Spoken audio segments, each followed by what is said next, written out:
Assalamualaikum warahmatullahi wabarakatuh. Perkenalkan, nama saya Ahmad Zulfikar, peserta Latsar CPNS tahun 2021, angkatan 53, gelombang 10, kelompok 3. Nah, pada video kali ini saya akan menyampaikan self-activity yang sudah saya kerjakan mengenai manajemen ASN. Let's go, mari kita simak. Menurut Undang-Undang Nomor 5 Tahun 2014 tentang Aparatur Sipil Negara, pegawai ASN terbagi menjadi dua jenis, yaitu PNS dan PPPK atau yang biasa kita sebut dengan P3K. PNS atau Pegawai Negeri Sipil adalah warga negara Indonesia yang memenuhi syarat tertentu diangkat sebagai pegawai ASN secara tetap oleh pejabat pembina kepegawaian untuk menduduki jabatan pemerintahan dan memiliki nomor induk pegawai secara nasional. PPPK atau Pegawai Pemerintah dengan Perjanjian Kerja adalah warga negara Indonesia yang memenuhi syarat tertentu yang diangkat berdasarkan kewajiban kerja untuk jangka waktu tertentu dalam rangka melaksanakan tugas pemerintahan sesuai dengan kebutuhan instansi pemerintah dan ketentuan perundang-undangan. Oke, sekarang kita bahas kedudukan ASN. Pegawai ASN berkedudukan sebagai unsur aparatur negara yang menjalankan kebijakan yang ditetapkan oleh pimpinan instansi pemerintah serta harus bebas dari pengaruh dan intervensi semua golongan dan partai politik. Lalu, apa peran seorang ASN? Oke, ASN berperan sebagai perencana, pelaksana, dan pengawas penyelenggaraan tugas umum pemerintahan dan pembangunan nasional melalui pelaksanaan kebijakan dan pelayanan publik yang profesional, bebas dari intervensi politik, serta bersih dari praktik korupsi, kolusi, dan nepotisme. Selanjutnya kita akan membahas tugas ASN. Nah, seorang ASN memiliki 3 tugas yang penting. Yang pertama adalah melaksanakan kebijakan yang dibuat oleh pejabat pembina kepegawaian sesuai dengan ketentuan peraturan perundang-undangan. Yang kedua, memberikan pelayanan publik yang profesional dan berkualitas. Yang ketiga, mempererat persatuan dan kesatuan Negara Kesatuan Republik Indonesia. Berbicara soal hak dan kewajiban, seorang PNS berhak mendapatkan gaji, tunjangan, dan fasilitas, cuti, jaminan pensiun dan jaminan hari tua, perlindungan, dan pengembangan kompetensi.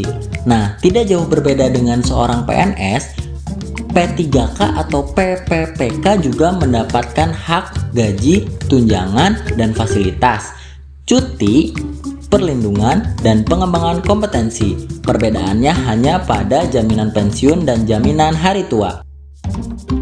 Sedangkan kewajiban seorang ASN adalah setia pada Pancasila, Undang-Undang 1945, NKRI, dan pemerintah yang sah, menjaga persatuan dan kesatuan bangsa, melaksanakan kebijakan yang dirumuskan pejabat pemerintah yang berwenang, menaati ketentuan peraturan perundang-undangan, melaksanakan tugas kedinasan dengan penuh pengabdian, kejujuran, kesadaran, dan tanggung jawab, menunjukkan integritas dan keteladanan dalam sikap, perilaku, ucapan, dan tindakan kepada setiap orang, baik di dalam maupun di luar kedinasan, menyimpan rahasia jabatan dan hanya dapat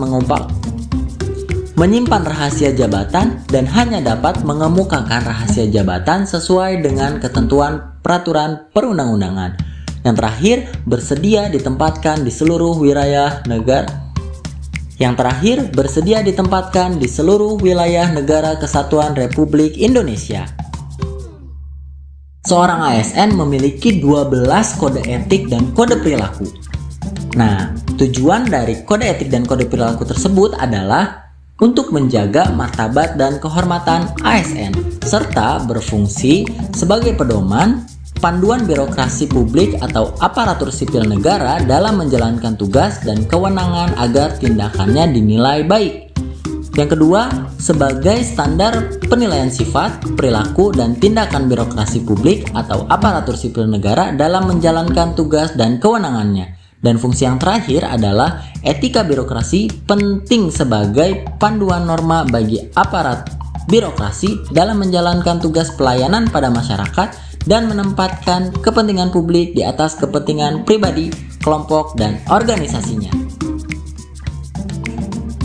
Oke, sekarang kita bahas sistem merit dalam pengelolaan ASN. Apa itu sistem merit? Sistem merit adalah kebijakan dan manajemen ASN yang berdasarkan pada kualifikasi, kompetensi, dan kinerja secara adil dan wajar dengan tanpa membedakan latar belakang politik, ras, warna kulit, agama, asal-usul, jenis kelamin, status pernikahan, umur, atau kondisi kecacatan. Sistem merit mempunyai fungsi.